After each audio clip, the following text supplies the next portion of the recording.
боковые судьи. Капталдагы төрешчилер. Сонымен Рубек Жакаева, знаете, он сам в прошлом боец, сам чувствует все удушения, все нокауты прошел. сонымен міне үшінші кездесуімізге келіп жеттік. Міне экранның міне қазір бер жағында тұрған қырғызстандық спортшы, бұл лақап аты Ағаю.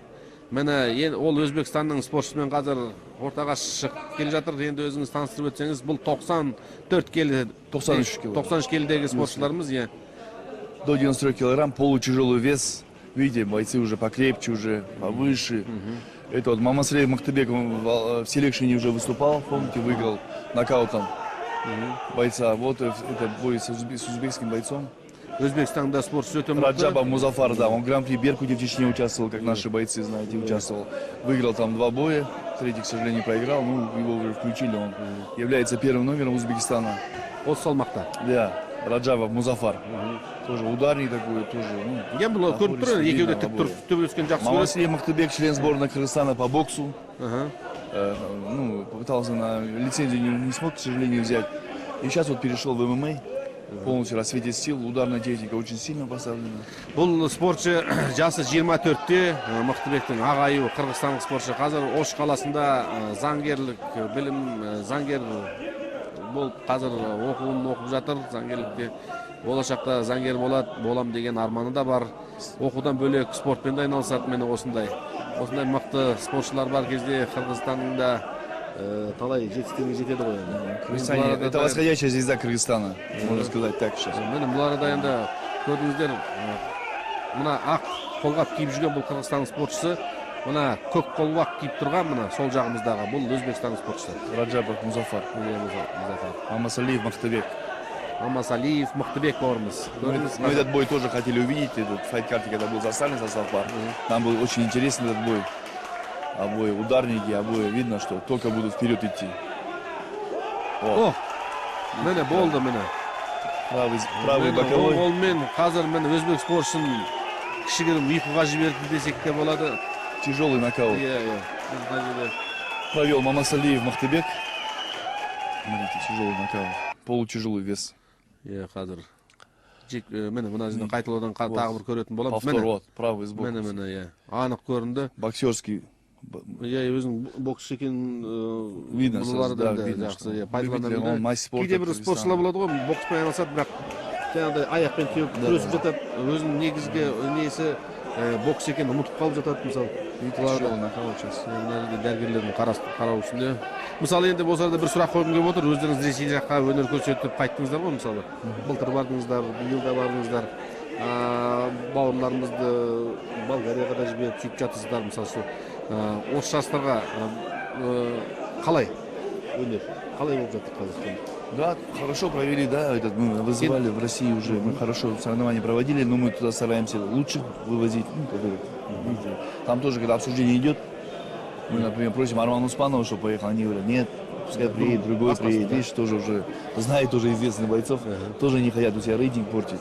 И вот такое обсуждение, у нас переговоры идут, мы хотим такого бойца, они хотят такого. Ну так все хорошо идет. Вот съездили в Сочи недавно, тоже провели, там Ансаран Кусаинов, Адиль Бурамбаев съездили. Нет, они неудачно выступили, сразу, это же они не первый состав же, знаете. Пригласили только их, и всех бойцов выбрали. Они после первого, когда мы сенсацию провели в Сочи, когда мы были в прошлом году, после этого они уже стараются выбирать. Да, Арман Успанов, Хандураев Мурат показали, хорошо знаем. Вот ему хочу тоже большое спасибо сказать, что он с рождения берет детей, и представьте, а мы уже взрослых же профессионалов уже везде обкатываем, везде пробуем. А он с нуля, это сколько трудов, сколько нервов, сколько тренерского. Солардың бәрін қазір жаттықтырып, сондай кішкентай кезінен бастап. Бегнар бауырымызға үлкен мақтанышпен мақтанатын нәрселер көп екенін міне бүгін естіп жатырмыз. Құттықтаймыз бауырымызды да. Жай айтып отқан жоқ, бұлар да Асқат деген үлкен ағалары осындай жақсы тілектер білдіріп отыр. Мы его сюда приглашаем на турниры, даже у него же нет взрослых, чтобы, ребята, он сам говорит, я вот доведу до взрослых, и уже вы дальше уже будете тащить, вы уже такая промоутская организация, которая любит, где только не выступаете, поэтому большое спасибо от души. Парень, который вот от души, не как некоторые есть такие люди, которые, знаете, ни себе, ни людям, он именно хочет, чтобы казахстанский флаг поднимался, чтобы Дұрыс. Міне енді ортаға 6-шы жұп шығуда Салех Хасанов, Тәжікстан, оның қарсыласы Қырғызстаннан келіп отыр Мықтыбаев Мамасалиев. Бұл ағаю деп аталады.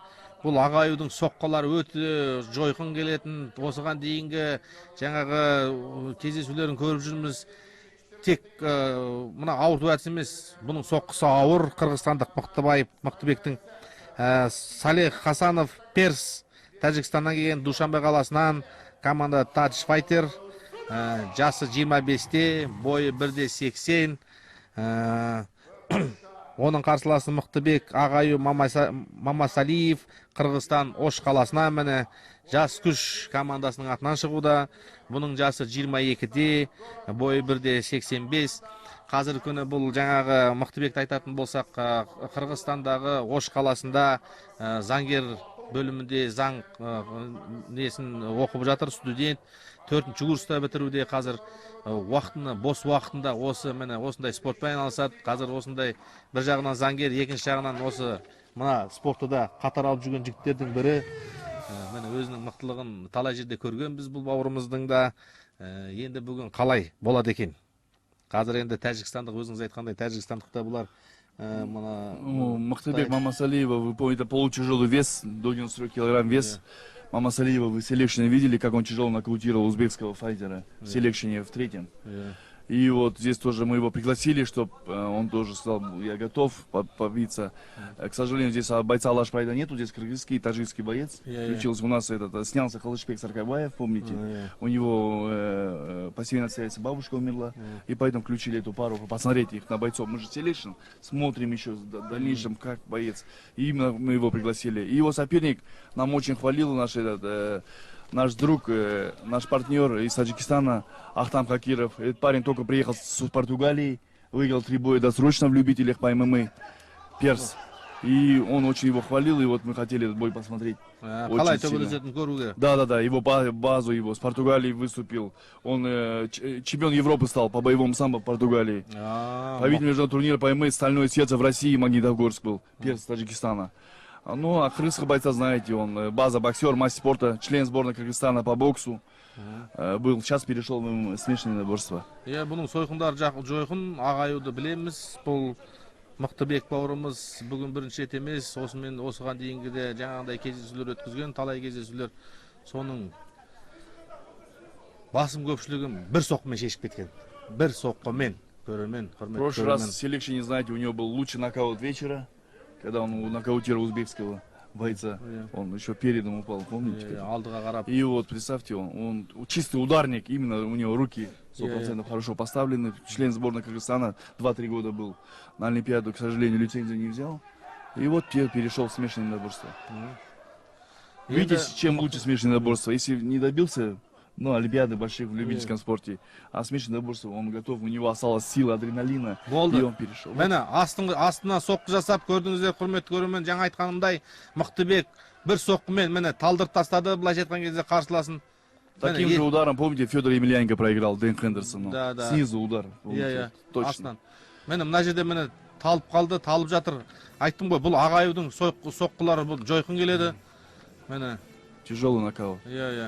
Негізі мына ағайымен мен оның қарсыластарына бір әңгіме айтып сөз айтқым келіп отыр. Негізі ағайымен шығар кезде кішкене ойланып шықсаңыздар деп. Өйткені бұл арада бұның сойқысын бапкерлердің де айтуға. Таджикская команда была в шоке, я после этого общался, они сами его не узнали, как так, он столько выиграл.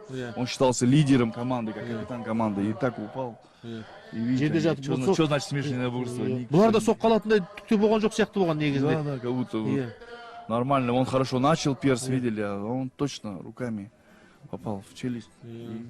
Әлі өзін-өзі келе алмауда. Сонымен, көрдіңіздер ғой, шатқалақтап аяғынан тұра алмай жүр. Аяғы кішкене басуда қиындап. Очень были расстроена таджикская команда. Во главе с президентом их федерации Ахтамом Хакировым, часто когда таджикских бойцов привозят. И вот он расстроил, что такой боец.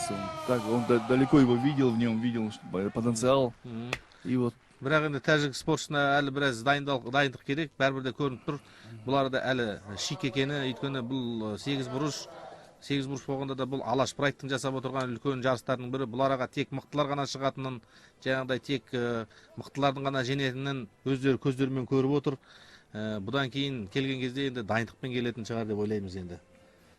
Да. Бұлардан ағаюды білеміз. Желаем ему, что они... Спасибо Міне большое. қараңыздар, міне қандай соққы жасалғанын қазір көріңіздер. Міне бір-ақ соққы міне. Осы астына тиген соққы, сол соққының өзі жетіп жатыр. Көрдіңіздер ғой, құрметті көрермен, бұның соққыларының қандай Один жойқын удар и екенін. все решил. Ағаюдың